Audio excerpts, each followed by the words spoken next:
All right, guys, so next thing that we're going to do to get this cup on the way here is we're going to go ahead and put it on our cup turner. Go ahead and put some protection underneath your cup. You're going to want to use some kind of epoxy. When using epoxy, again, you're going to want to use some gloves. You don't want to get this on your skin. So, I'm going to go ahead and glove up here. Okay, we're gloved up. Now, you can use whatever kind of epoxy you have or you like. You're also going to need some mixing cups. So I got here my Famous Wood glaze coat epoxy resin. Just gonna go ahead and use my handy dandy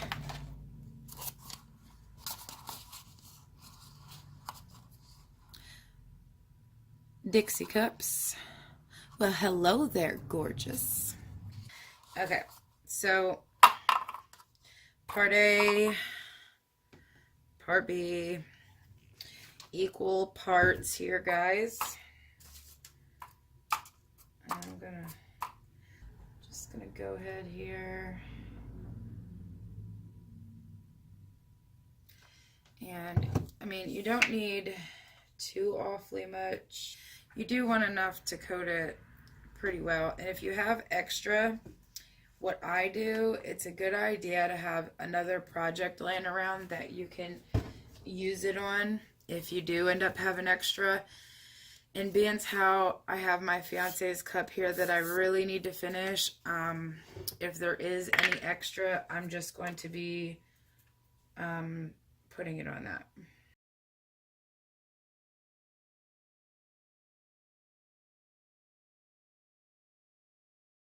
And then I did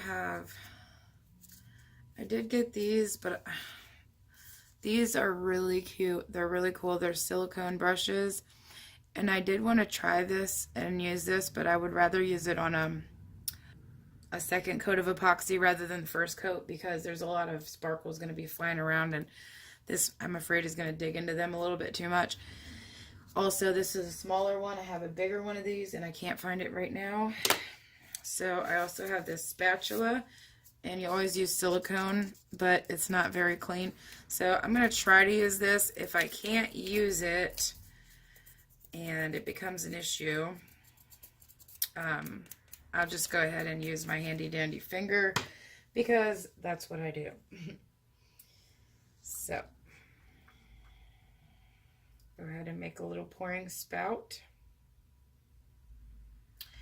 I tell you what I will use this little pointy silicone brush for is to get the rest of the silicone out because it kind of scrapes the edges like a icing spreader, cake icing spreader, is that what they're called? I don't know.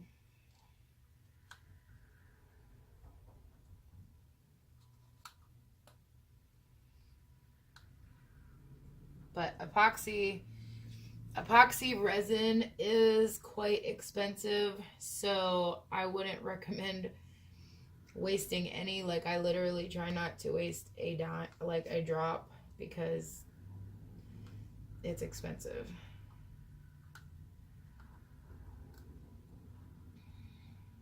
That's why a lot of people ask me, like, I get the question all the time, or the expression anyhow, oh my gosh, you charge $40 for a custom cup? Well, it's not just a custom cup, it's a tumbler, which to buy a tumbler at, say, your cheapest of stores like Walmart, you're going to pay a pretty penny. Like, they're not cheap per se. Like, just for a 20-ounce steel walled tumbler, it's usually $10 or close to it. Then if you go for the longer lived ones that keep your drinks hotter or keep them colder for longer periods of time, they become even more pricey. I've seen them upward to $20, and that's without customization. Then you have the expense of your epoxy, which is super expensive. And you might say, well, you're only using a Dixie cup amount or not even a full Dixie cup. You're right, but believe me, it depletes very quickly. And I use my epoxy and other things in just my cups. My epoxy is used for my my artwork, my canvases. I always coat everything in epoxy to protect my work for life. Any of my artwork. You have the expense of paints. You have the expense of Mod Podge. That's expensive. Can be. And you have the price of, you know, stuff like this, like your Turner. Sparkles. They can get expensive. The whole process is an expense. There's products galore that you need to do this, and believe me, the price tag goes up and up and up. Okay, so while I'm rambling here about merely nothing that you probably care to hear about, if this is the first time you've seen somebody working with epoxy, you know that it's equal parts A, part B, they're equal parts. Also, you'll see that this will get really cloudy when you first start to stir it, and it'll get stringy like, and you're really not trying to you know, like push air into it by whisking it, because it'll get enough bubbles all on its own just from stirring, and they can be a pain, but I'm going to show you how to get them out, of course. And when you're stirring, you want to definitely scrape your walls and scrape in the corners of the cup and the full bottom, okay? Because you want to get this all mixed up really, really good. And then what I like to do to keep from using or wasting much of it, I usually let my epoxy sit up for about a couple of minutes, like usually 5 or 10 minutes is efficient.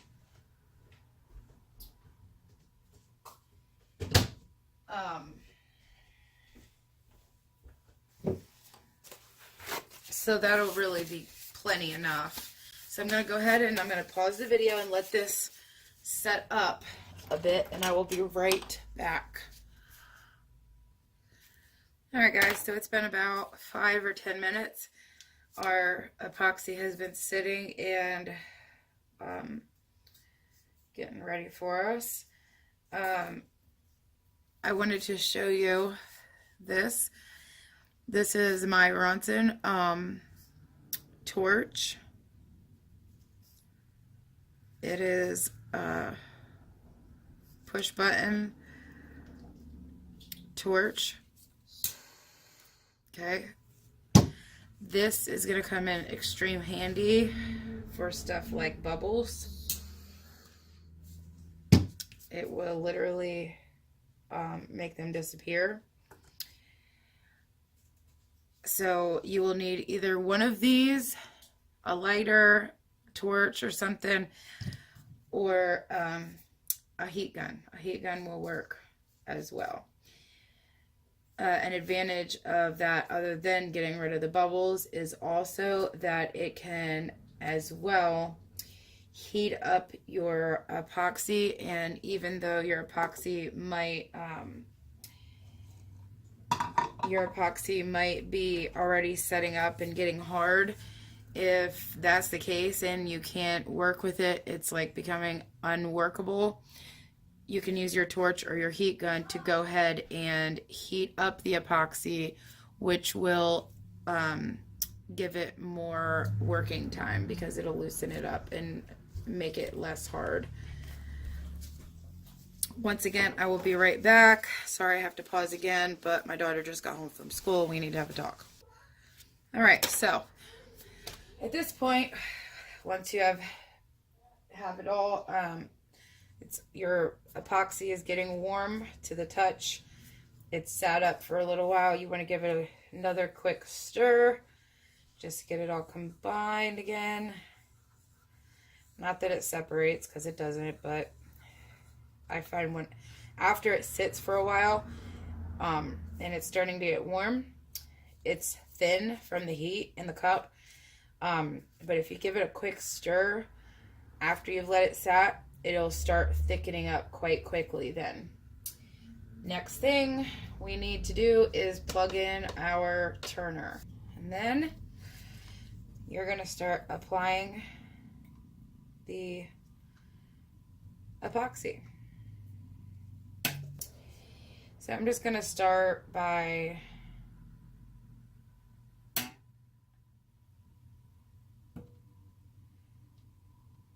dripping it on. And you know, I seriously, every time I go to use a tool for this process, I always remember that it's so much easier to just put it on with your finger. Again, make sure that you're gloved up, but you get a much more even coat when using your finger and a lot less waste, like from it dripping and such. So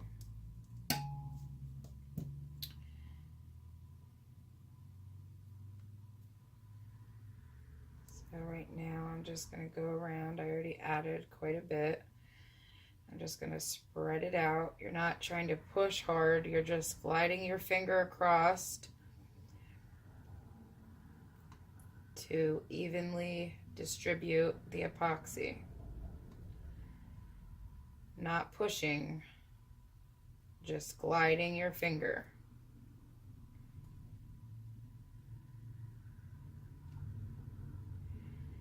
Okay, now I'm going to go down here in the middle and do the same thing.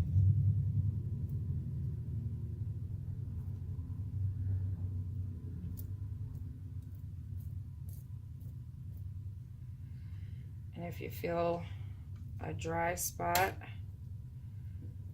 go ahead and fill it in.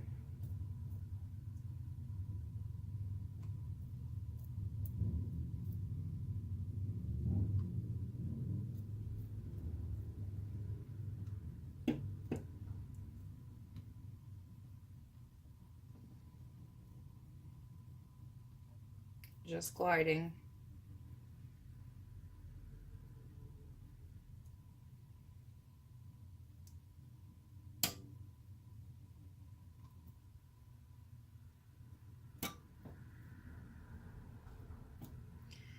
And we're going to start at the bottom. Start doing the same thing. Working our way from the bottom up.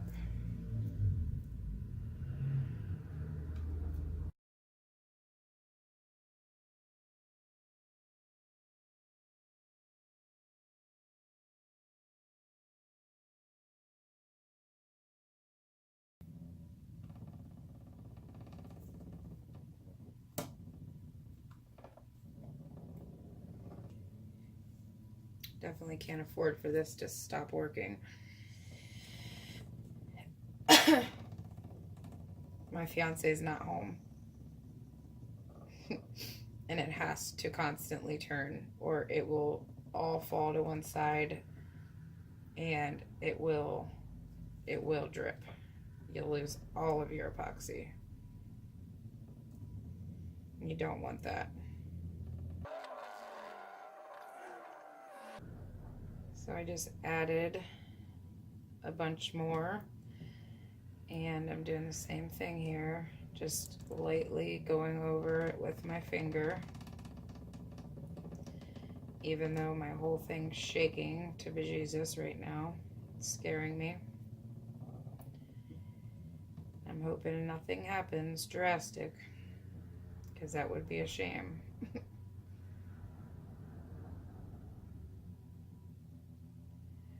So I'm just basically drizzling this on right now and dragging it up with my finger.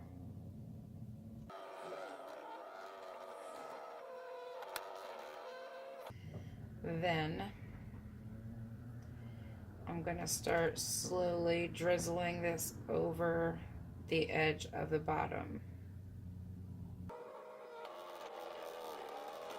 I'm going to take my finger and I'm going to swirl it around on the bottom. Here.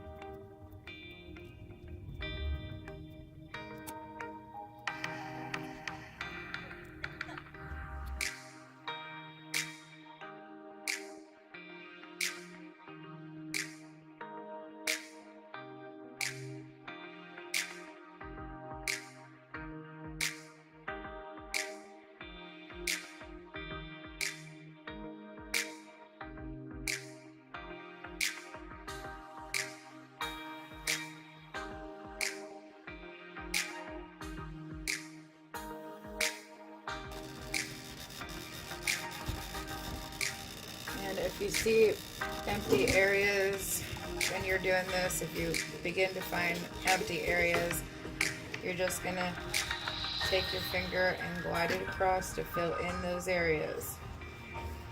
Like I see one right here. I'm just going to start from down here, go right up. You're definitely going to want to keep an eye on your cup to make sure it doesn't, like I said, get any bald spots. That's what I call it, bald spots. Because sometimes what will happen is, as the epoxy is sitting up, it'll kind of pull out in certain areas. And when you get that, you'll get little divots and stuff, and you don't want that. And too, when air bubbles pop, sometimes they'll leave little divots into your piece, and you don't want that. So alright, so now that and I didn't waste any, guys, so that's yay. Like, I'm super happy about that. You ate all that off there? You're disgusting. Yeah, she's definitely gross. Well, she eats rabbit turds, so That's even grosser. Mom. She does. Okay. So anyhow, you're going to want to keep an eye on it once it's all covered, to keep checking for those. And if you see them, just glide your finger across. If you see little divots where air bubbles have popped, you just stick your finger in it and pull back up, and that'll just coat it. It'll just go, it'll just suck right in. Boop, suck right in. Boop. So yeah, and then as a final thing before I walk away from it, which I will walk away, but I will keep coming back and checking until I feel like it's set up good enough to where I can actually fully walk away. But right now, you're going to want to use your torch or your heat gun and just go over it from a distance, not right up on top of it, but from a distance. You're just going to want to back and forth it.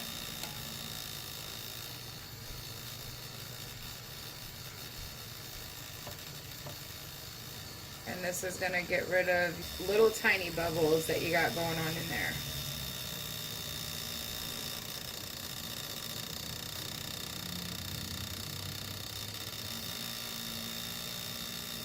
And you're probably going to want to do this more than once. So you're going to want to do it once, and then later on, you're going to want to come back and do it again. Okay, so I'm going to get the bottom real quick.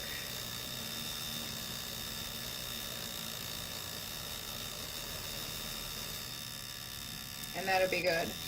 Now, because I just did that, I heated up my epoxy, so I can see I'm getting a drip right here. but this epoxy is self-leveling. So what'll happen is, as it's turning, it's gonna level itself back out without me having to touch or do anything to it. And honestly, as quick as that was, I don't know.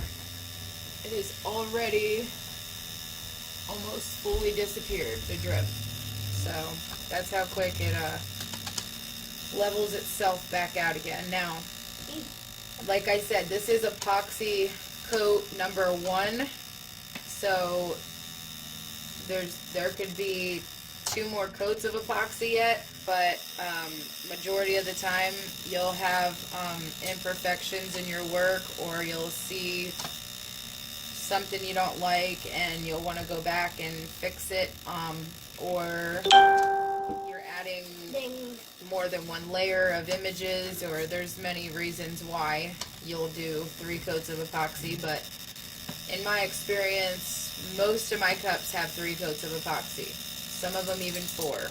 That is a little excessive, but It makes it like very protective. yeah, there will be, that's my daughter, there will be, like, when you buy a cup from me, the cup will last you a lifetime. Guaranteed. Or I'll make you a new one. So, that's the end of this video, this part. Stay tuned. As I said, we will be having some giveaways in the next couple of weeks. And also, we'll be doing some new videos, including some jewelry making, some Summary stuff, because we're getting there. well, yeah, there'll be summary videos coming up. We are at the first day of spring. Yay. There's gonna be some freelanced geode making videos. And what else? Oh, check me out on patreon.com. That's going to be Carrie's Creation and Design. If you could sponsor me and become a patron of my creation and my art, I would be forever thankful for that. All of the support I can get, I need, really, because the time it takes me to make these videos and to show you the things that I do is a big chunk out of my days. And I work, and I am a full-time mother of 4 too, so, you know, I got a lot going on, and I love doing these videos for you guys, but purchases alone right now are just not getting me by, and my goal is ultimately to be able to do this right out of my storefront and continue doing this full-time to where I can actually stop working at the job I'm currently employed at, which I do love my job. I'm a caregiver. I do love my job, but I love this more. This is my passion. So if you could go there and sponsor me for, you know, a month, or maybe, you know, 2 months, or just one, you know, just one time. It's, you know, that's even the smallest donation really, really, really makes an impact on how much I get done and all that. So, yeah, patreon.com, and I will try to leave the link in the description for you guys to just click on that and go right to it. Again, like my videos, please subscribe, share with your friends, and leave in the comments what kind of videos you guys are looking to see out of my channel, because we are very creative here. Not only myself, but my fiance. He is a awesome carpenter. He can build all sorts of things, and he's more than happy to do that on camera for you guys. Well, I wouldn't say happy, but he'll do it for me. And my kids also get into YouTube, and they really love their YouTube, so we do lots of unboxing here of toys and give you you know, your previews of different items that you might want to purchase. So give you our video review on certain toys and stuff like that. So yeah, there's a lot of content on this channel, and the more subscriptions I can get, the more content I can give to you, and the more I'll be motivated to give it to you as well, because without the likes and without the subscriptions and the I guess stroked ego, you know, you kind of lose determination for things like this. Like, I'll always do my crafts, always be artsy and do all this, but recording it, maybe I won't. Because if it's not going to be something that's benefiting other people, as well as myself, I don't see the point in it. So, that's anybody, and you know, any YouTuber. So, yeah, I'm going to stop rambling here, and I'll let you guys get back to your day. Thank you so much for watching, and happy spring, y'all!